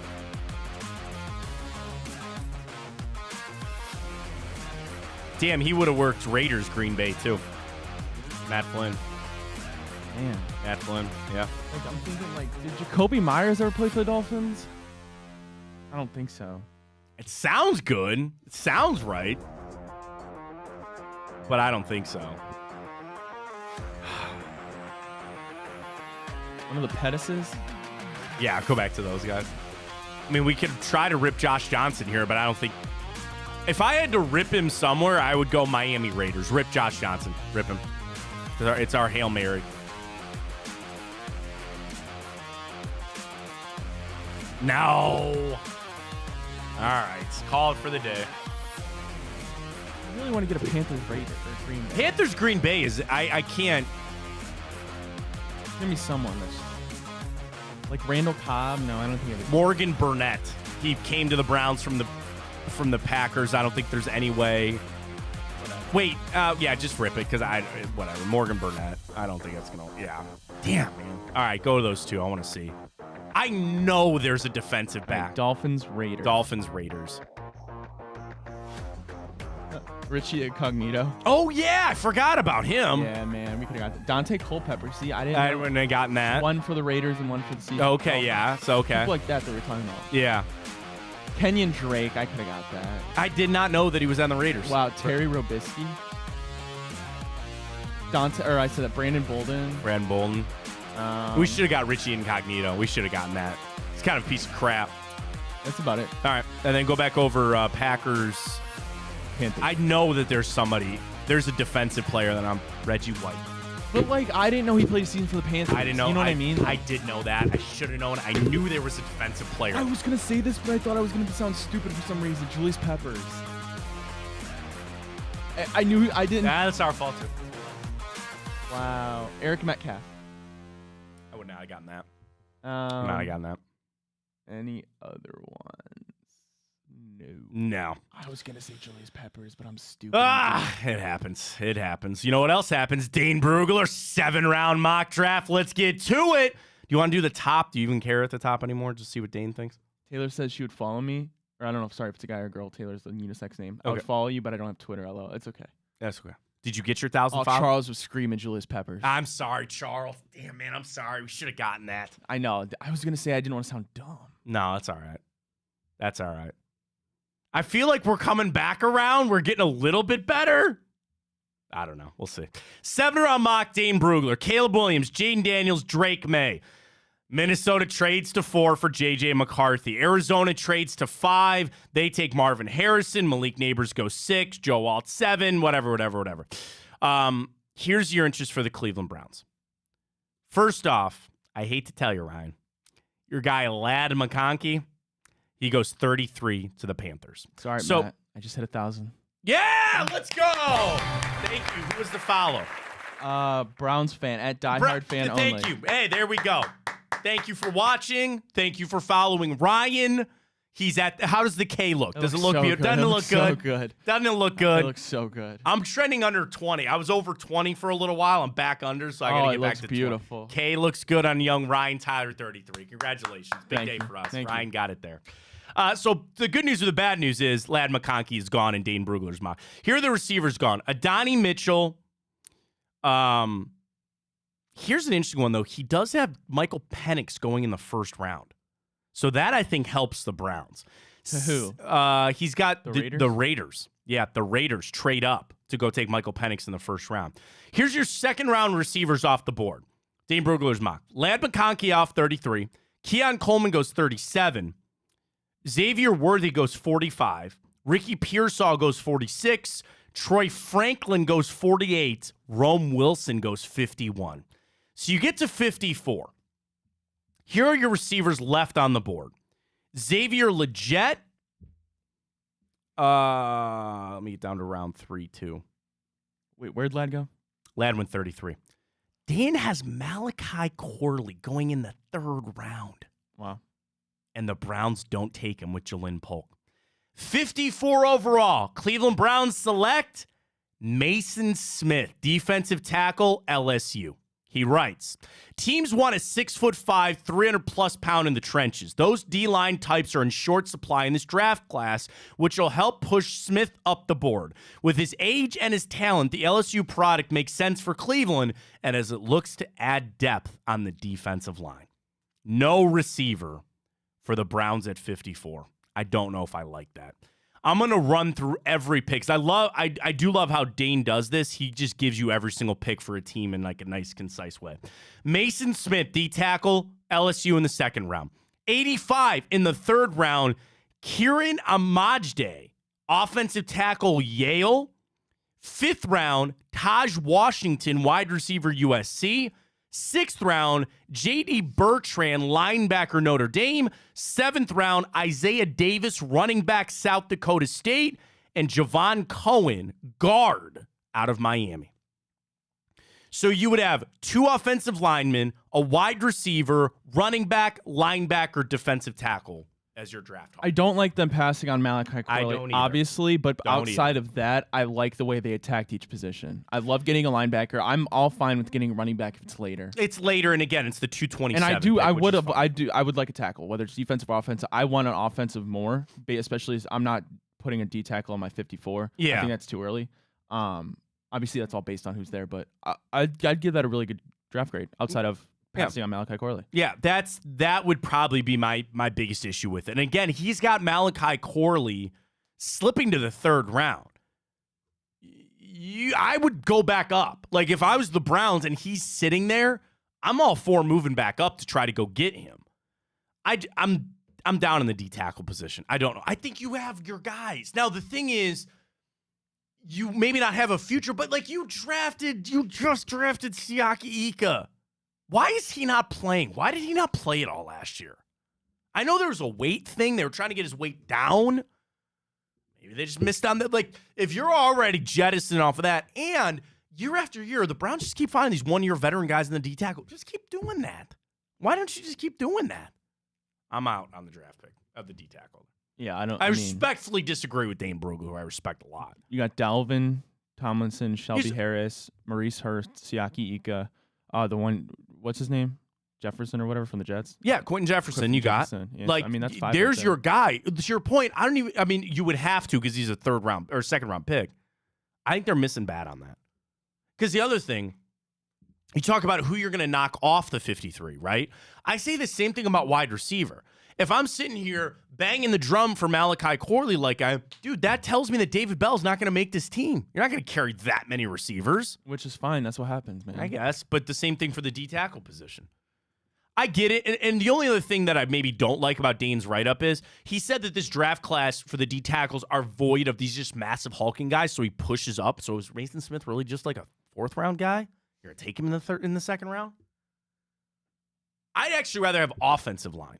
Oh, 100%. In this class, and it's the same thing, they're not going to play, but in this class, you're stacked on offensive tackles and wide receiver. You're going to push that on down. I saw some other things. I think Dane actually might have sent this out. This could be a record-breaking draft from a couple of reasons. Number one, it'd be the first time, I think, since, oh God, I can't remember what he said. I think maybe 2008, something like that. You're going to have all 7 picks be an offensive line or offensive player.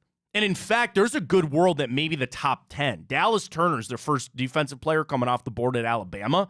There's a world, at the very least, I will stamp this. Your first 7 picks are going to be offense. You're going to go Caleb Williams, Drake May, Jaden Daniels, either one there. You mix in McCarthy.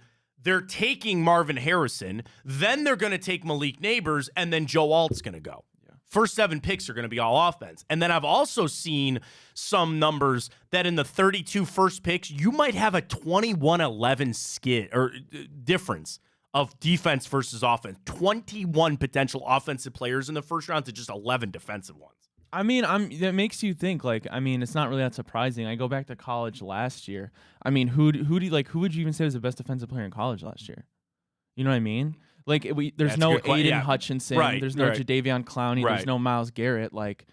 I'm actually trying to think right now that I said that question. Like, who was the best defensive player in college last year? You know what I mean? Well, would it be Dallas Turner? I don't know. There wasn't one really stood out. I feel like. Well, I feel like. in a quarterback class that got lost in Caleb Williams. Sure, and I go back to Jalen Carter the year before, which was pretty obvious.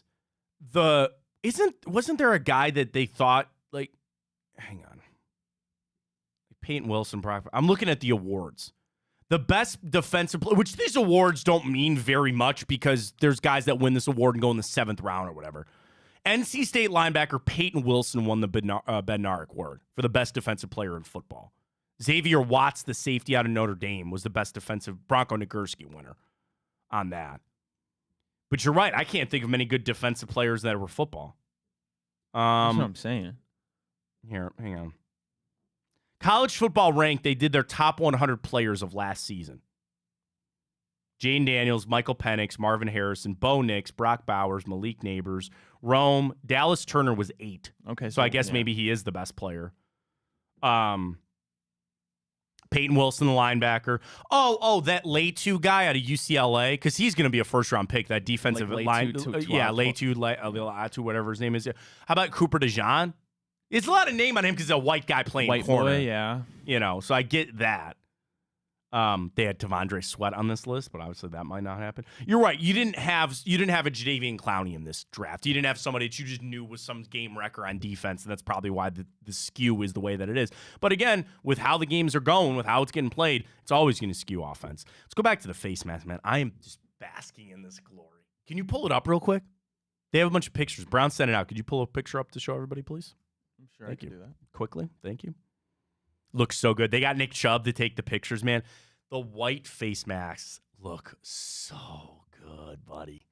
Where'd you get that? That's the one to show people because they also updated even the logo looks better. Even the logo looks better with the face mask.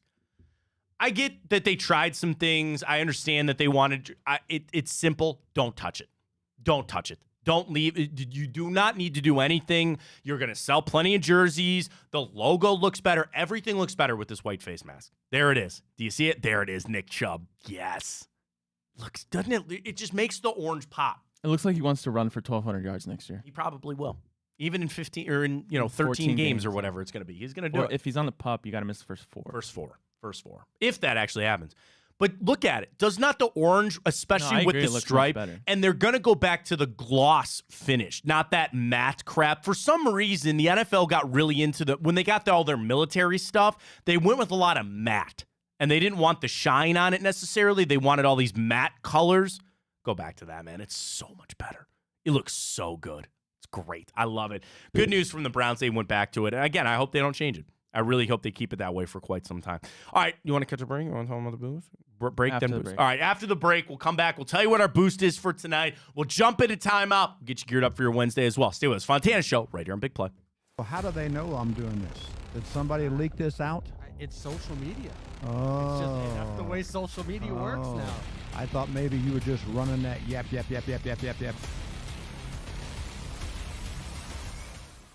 Welcome to Big Play, a sports media team that started back in 2014, and now we're not in a garage. Look at us, incorporating some of Cleveland's favorite sports personalities, bringing you fun and compelling content from downtown Cleveland. Coming to you live from the shores of Lake Erie and Burke Lakefront Airport, join Team Big Play for all the best sports talk in Ohio. Check us out on social media at Big Play, bringing you fun and compelling content from downtown Cleveland. Anthony Schlegel, just how physical he was. You saw the girth and the power and everything he was bringing to the table, especially when he was a nice beefy 255 playing middle linebacker.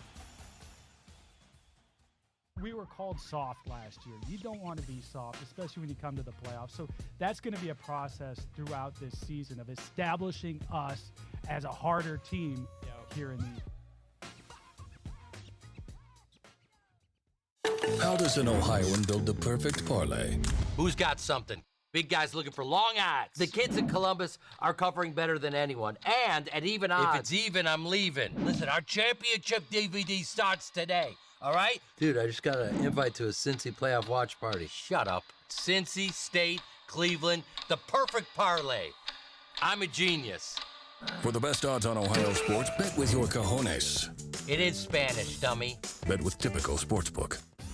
I don't buy into this nonsense, this conspiracy nonsense that he's got his money and he's dogging it. That's ridiculous.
Let's jump in a little bit of time up. I have a very interesting aviation milestone this day in history. Let's get to it. Welcome back, Fontana Show right here on Big Play. Of course, we head back to do time up every day. We tell you what happened. Oh, is it the one where they pooped all over the plane? No. What are you talking about? Remember that went viral? Some dude pooped everywhere. I don't think that would have made the cut for time hop. I don't know when that happened, but no, that's not the aviation thing I was talking about. No, we'll get to that coming up. 17th of April is the date. Do you know what day that happened? I can find out. Find out. Okay, find that out. Then the other video of that lady freaking out. Now she said her life is ruined because she got memed. Remember that? She was bitching on the plane. Now she's like Twitter famous. Yeah, but now she doesn't want to be Twitter famous anymore. Sitting there freaking out on the plane. Just get on the plane, relax. Did you find it? The Delta flight was an hour long where passengers endured the stench of poop.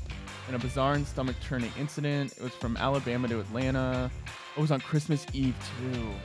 It was... The article is January 11th, so maybe it was like January 10th. Okay. Well, you write that down for your time hop, and I'll do time hop over here. I have another aviation story. It's not that.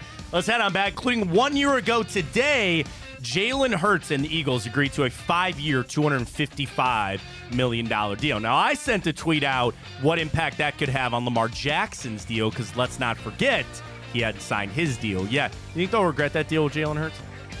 Think he's worth $255 million? I think for the quarterback market today, yeah. Again, not fully guaranteed, but still a lot of money. This day, 2020, Kareem Hunt signed his restricted free agent tender with the Browns to return. I mean, everybody made a big deal. I know what he did, and I have given him a second chance because he asked for a second chance because he atoned to what he did. He admitted he made a mistake. It was a horrible mistake. It was disgusting what he did, and he saw the error of his ways. That being said, when he came to the Browns, I don't know if they ever really got fully out of him what they expected with Chubb and Hunt and the two running back system. I also maintain I don't know if a two running back system works in the NFL in today's day and age, but rejoin the Browns this day 2020. I have a host of NBA playoff games for the Cavs. Are you ready? This day 2017, Game 2, Cavs beat the Pacers 117-101. Kyrie led the way with 37 points.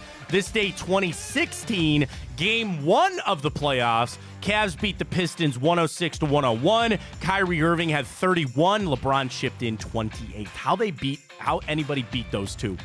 Which I know they didn't a lot in the playoffs, but they were a dynamic duo to be said.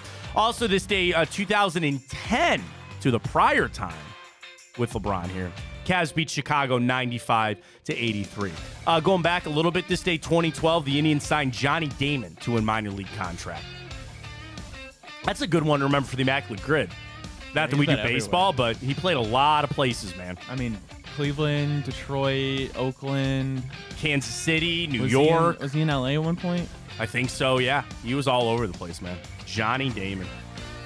Let me see. Just out of curiosity.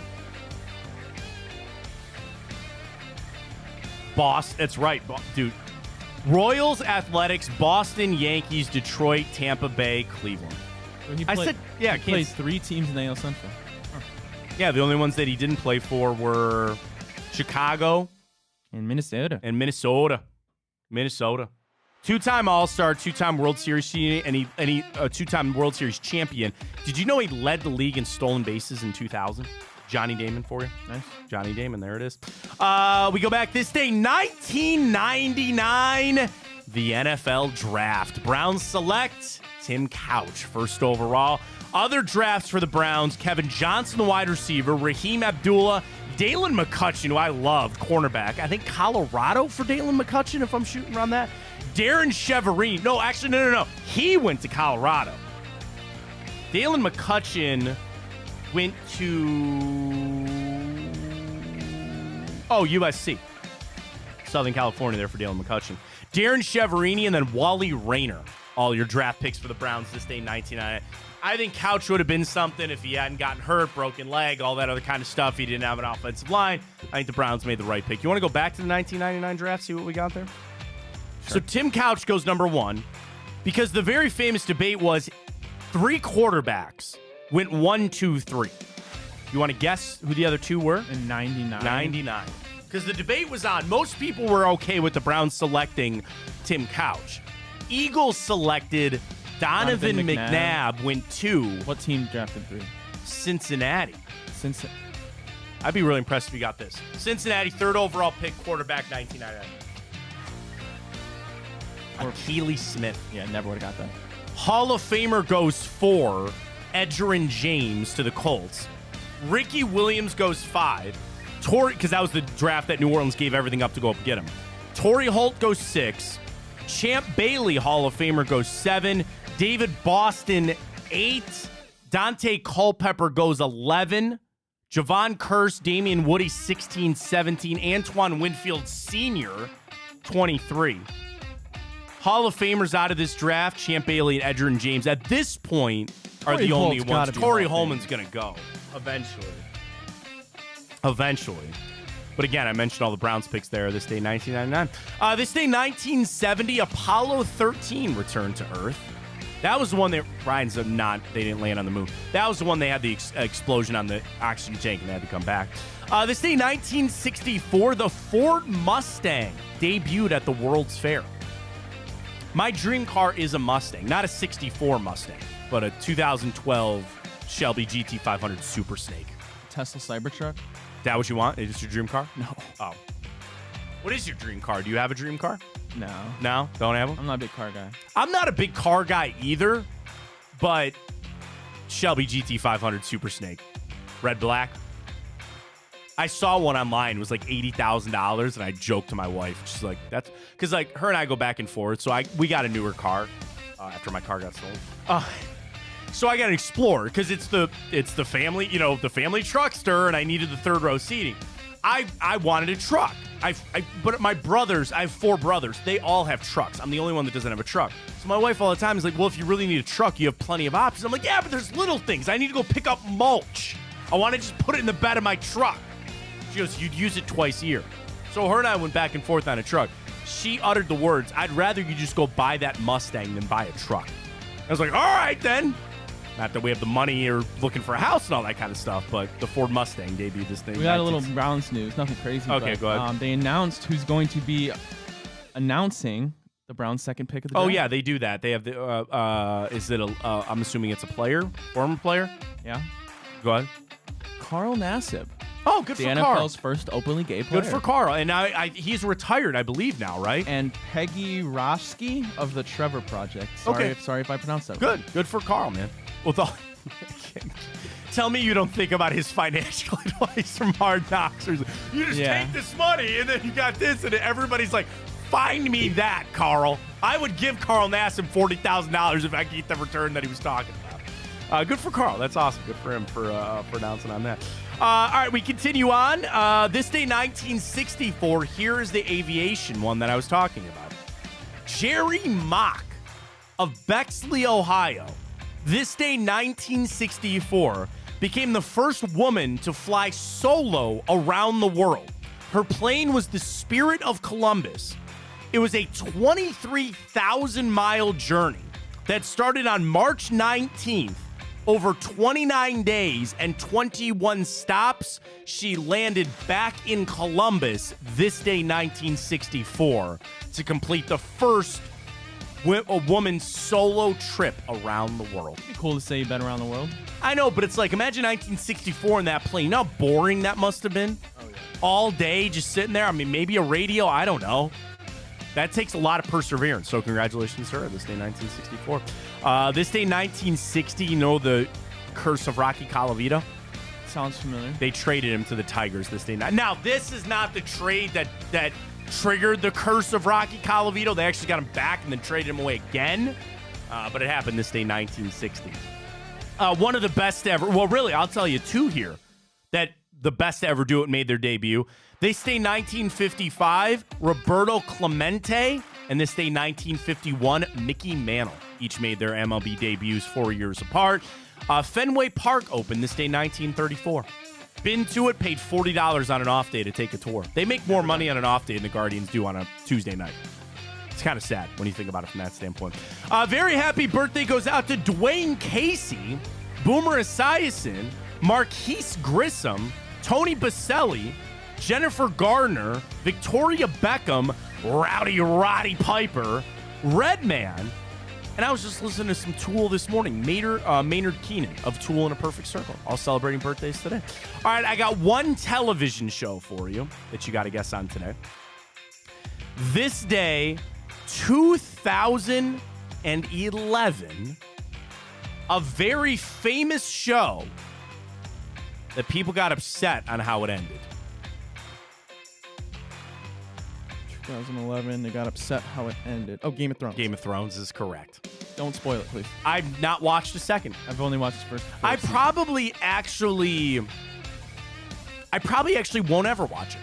It's so good. Because I've heard how bad the ending is. Yeah, but who cares? But why do I want to watch something that I know the ending is going to disappoint me? Because it's such a good show.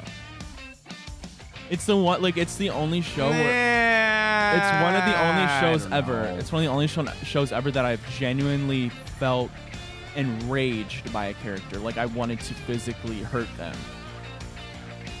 And for everybody who knows Game of Thrones, yeah, they know that it's Joffrey Baratheon. That's I don't like. Okay, tell me if my premise is off. It's the medieval times, and it's a fight between houses, right? Well, Cersei Lannister. What's the other family? So basically, the whole thing is called Westeros. Okay, it's like the world is called Westeros, and yes, in they got dragons. And in essence, well, in Game of Thrones, all the dragons were extinct, so they thought until. Spoiler alert. Until Daenerys Targaryen came along, she got a dragon egg, and then she started to hatch them because she's a dragon queen, and she's making her way back to Westeros to try and take what she thinks is her rightful place on the throne in King's Landing. And it's just a bunch of houses beefing to have power. It's so good though. Is there not an incestual relationship there? No, there is. Like yeah. For Queen Cersei, she has sex with her brother. Which you've come to find out, sorry, not spoiler, is not her brother.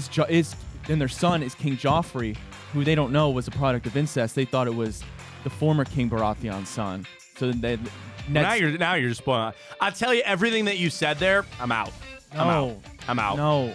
There's a lot of shows that I say I've never seen that people are crazy, like Sopranos. I know how Sopranos ends, so I don't know if I actually want to watch it. Yeah, I don't. So I think it's the same thing when it comes to Game of Thrones. But you don't know how Game of Thrones is going to end. I just know everybody hated it. Doesn't mean you're going to hate it. Doesn't who's Kit Harington's character? Jon Snow. He's like the most badass dude. But doesn't he take it down? I don't know. Oh, you haven't finished it? No. Oh. I mean, what do you mean you haven't finished it? Well, I have a theory. I'm pretty sure he's a Targaryen, but I can't confirm that. Great. You had plenty of time. Why haven't you finished it yet? I just haven't gotten around to it. Yeah. All right. I guess. So here we are. The Browns asked Adam Schefter if they like the new helmets, and he said it's hard not to. They go, "Hi, Schefter, do you like them?" And he goes, "Hard not to." It's also hard not to like. Our boost. Yeah, let's go, guards. Come on now. We had to stay away from Ben Lively tonight. He's not started. I don't know what to do. We're to go with the bats are staying hot. The under 1 run in the first inning, I don't like it because we need more runs, but I don't know. We'll see how it goes. And then we round it out. Who do we pick to get a couple hits? We just need 1 hit from Gabriel Arias, who's been an absolute tear lately. What are we boosted to, buddy? Plus 603. Woo, another 6 here. We got to hit one, man. We got to hit one. Tipico, download the app. Use the code Fontana100 when you sign up. Deposit and bet $25 as a new customer. After your game is done, you get $100 in bonus bets. Where are we at here? Where are we at? Boosts, baby. Dude, these boosts, there's so many. I love it. It's so great. They have an imperfect. Oh, buddy, I better jump on this one. They have an imperfect parlay. Under first inning runs in the Cardinals, Athletics, Yankees, Blue Jays, Cubs, Diamondbacks, Reds, Mariners. You just need 3 of those 4 for plus 189. I think I'm going to put $10 on that. Just did. Boom. Done. What an imperfect parlay that is. That's going to hit. I know that. I should have just gone to the game. It's probably easier to just go to the game. That's how many boosts, folks, are on this. Seriously, that's how many boosts you can get here with Tipico. We are the last game of the day at 7:10. Everybody else today is earlier. Boosts. Oh. What? Cash back, baby! Yeah! Is that bar filled up? Hell yeah, it is. $5 cash back or 5%. Boom. Here we go. I got my cash back on that too. Let's go, man. Here we go. Here we go. I'm in. Love it. Use that code Fontana100 when you sign up. Again, every bet you're placing, you're getting the cash back. I've told you about our NBA playoffs right now. You bet any same-game parlay in an NBA playoff game, you get a bonus for every 3. God, do you want to cook one up for tonight? I do. I see we have a big play Cavs boost for Saturday. I know, but I want to do one for the Hawks Bulls tonight. Okay. I like the Bulls minus 2.5. DeMar DeRozan 29.5. That's a lot. That's just points? Yeah. Vukovic 20.5. Kind of like that. Here. Okay, hang on. Wait a minute.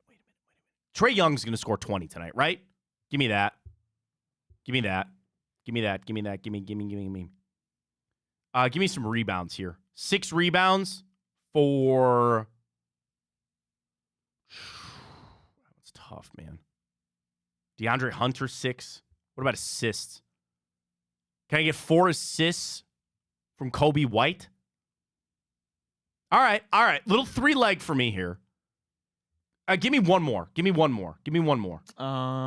Assist, 3-pointers made. Trae Young. Alex Caruso to get a steal. Oh, steal? Where do I got that? Assists, rebounds. I don't know if I see steals on here. Hang on. Same game parlay. Steals. I got to get 3 for Caruso. That's a lot, man. 3 steals? Yeah, that's a lot. I like the under. Can I take the under on that? Sure. All right, under. 4 legs, 440. I'm going to put $5 on that to win 27. And for every 3 that they hit, I'm in with Tipico. There you go. We're making money here. Making money. Love it. Tipico, use that code Fontana100 when you get signed up. All right, we've had some controversy with the bracket. Oh, God. Of course we did. You go ahead and get to it. Winners, first rounds, Big Mac, and the French fries. I had people really telling me about the milkshakes. Can I get you one other? Moose tweets me this morning. Guys, the French fries are the easiest choice as far as taste, but it's the coffee that sets McDonald's apart. They're the strongest coffee in the market. If I had to do without one, I'd have to do without the fries. I can get good fries elsewhere, but that strong-ass coffee is one of a kind. That's a tweet from Moose this morning. will say I love their coffee. I had 2 cups of coffee from McDonald's on yesterday's show. Gets you going, doesn't it? I was tweaked out. Gets you going. I love their coffee. The only issue, I got to get their coffee. I don't need all the frappe stuff. I don't like having a coffee that I drink that's 400 calories because it's all fruit. I need frou-frou in there. I need some flavor in there. But I'll just get a regular coffee, 2 creams, and a sugar. That's it. That's all I need. Nope, just drink it black. I'm not man enough, Ryan. I'm not man enough to like this coffee. This is my FTN coffee. I'm battling this throat thing. So my coffee, we just get the almond creamer with the vanilla. Just pour that in. It takes care of all of it for you. So tonight, what do we got going for us tonight? Groups 3 and 4. All right, Group 3 McNuggets. So what is this MDP, Mike? What is Michael Dean Perry? What is that? The Michael Dean Perry. So the Michael Dean, you know who Michael Dean Perry was? No. Or is? No. He played for the Browns back in the 80s. He is, the refrigerator, William Perry? I see. The refrigerator, the running back for the Bears. He was a D tackle they put in the backfield and hand the ball off to him. Okay. That's his brother. Michael Dean Perry was drafted by the Browns, 2nd round in the 88. He played in the Pro Bowl 6 times. He's a really good player for the Browns.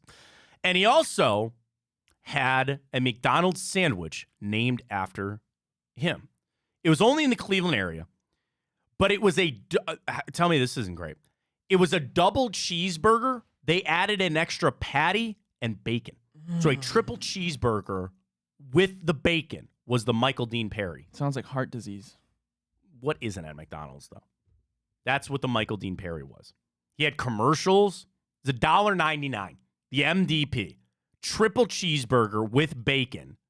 It's $1.99. All right, what's going to have some work to do is it's going against McNuggets, Snack Wraps, and McFlurry. People are all about Snack Wraps because they're gone, and I think there's a little bit about nostalgia, I guess, because they're gone. So what's your vote for Group 3? I love the McNuggets, so I'll probably go with them. I'll go with McNuggets. Okay. And then Group 4, Fountain Pop. Don't stop it there. I mean, you can do the rest of them, but they will all lose to the Fountain Pop. Egg McMuffin, McRib, quarter pounder. Oh, I forgot about the Egg McMuffin. I would vote Egg McMuffin. Dude, there's nothing, especially if you've had one too many the night before. Yeah. And you go in there and you go, I need a fountain. Me personally, Sprite, but you get a fountain high C roll in there. Because remember when they made the idiot idea to take away the high C? That's like Taco Bell getting rid of Baja Blast. Which, by the way, Baja Blast is now going to be like sold in stores, like commercially. Like you can just go into a grocery store and get it. What a miss from Taco Bell. They had that market curbed, man. They were the only ones that had it. God, I'd go for good Baja Blast. So are you voting Fountain Pop or Egg McMuffin? Fountain Pop. I've tried to make Egg McMuffins at the house. I never get the bread toasted the right way. Yeah, you can't. It's never toasted the right way. And the ham is good. Plus, my wife did get me the egg circle things to try to make them. Here's, I think, the difference. Do they not steam their eggs? I think they steam their eggs or something there. Never worked. You never watched the behind-the-scenes McDonald's videos? Probably don't. They never eat it again. What do you mean? No. It's just them making it. It's like people that work at McDonald's, they put a GoPro on, and it's how they make the burgers, how they make the I find it very interesting. Call me weird. It's super interesting. So when they make the eggs for the Egg McMuffin, they've got a 6-tray like circle thing, and they crack an egg in one. Then their grills, it's not even just on a grill. They have an automatic thing that comes down, and it's an automatic timer. So it cooks from both sides. It's how they cook the burgers, but it's also how they cook the eggs. And I never get them right at home. They never come out right at home. Probably because I don't have the heating source on top either. Because the thing about an Egg McMuffin, you can't get those eggs that way anywhere else. Like the way that they're made there, plus the cheese. Oh, why don't they serve breakfast? I mean, I know why. I wish they served breakfast all day. It'd be delicious. I'm still going Fountain Pop, though, probably over the Egg McMuffin. But then your comeback is, dude, you can get a Fountain Pop at a gas station, right? You can stop in anywhere and get it done. That's tough. I'll have to think about it, but vote at Matt Fontana Show. Drops a follow there. Ryan, the new thousander over there. He's got 1,000 follows there at Ryan Tyler 33, so happy to see that. And we're making some good headway on our own show right there. At Matt Fontana Show, we're creeping up the follow game right there. Tonight, don't forget, come get some. No, I always do that with Bruce. It's bonus time with Bruce Drennan tonight. So check that out. The return last night, Josh and Maria Cribbs. I saw all the videos from the Donkey Derby, by the way. Did you see Padone kind of eat some crap out there? He fell off the donkey. He got abused. Yeah, so that's up. They had Donkey Derby Day out there with the captains. Reflog was there. Padone was there. Folks, it's everywhere. Big play. Check it out there tonight. Bonus time with Drennan. Appreciate all your supporters always with us. Back tomorrow, Thursday edition, 9 to 11. We'll talk to you then. Get it tonight. Cards, let's go. And playing, I'll take the Heat +5, but I really like the Bulls -3. Get that same game parlay in with Tipico. Get those bonuses with a 3-point made. For Ryan Tyler, I'm Matt Fontana as always. Take it easy.